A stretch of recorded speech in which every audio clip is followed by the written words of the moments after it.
Juda qiziq ikkita savolga javob beraman, xudo xolasa. Birinchisi valyerda ko'payadimi, ko'paymaydimi deganlarga, ko'payaptimi deganlar. Ikkinchisi qishda nima qilasiz, mana shu valyerda turadimi deb. Eng ko'p so'rovnoma keladi, mana shu ikkovsi keladi. Valyerda ko'payayotgani ham bor, ko'paymayotgani ham bor. O'ziga qarab, misol 2 ta 3 ta ochgani bor.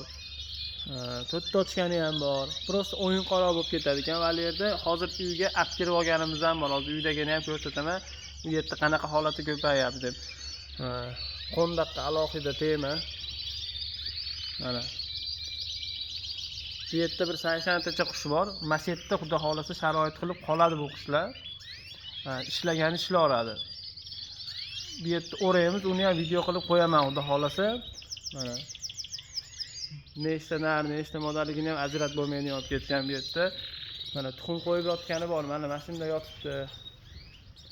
Bezdilatmay qo'yaylik. Mana monda yotibdi. Monda yotibdi. Mashaqa 2 ta 3 tasi 10 taga davr ishlab o'zlari ko'payyapti.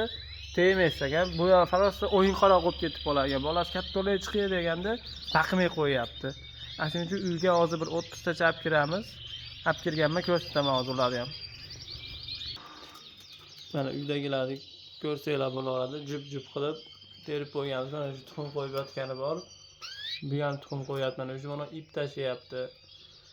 Mana bu ham tuxumi bor. Mana buni ham tuxumi bor. Mana buni ham tuxumi bor. Mana. Tuxum qo'yib, addenni kichkina qafasda tursa, ko'proq tezroq harakat qiladigan valyerdan ko'ra. Ko'ra olasizlar.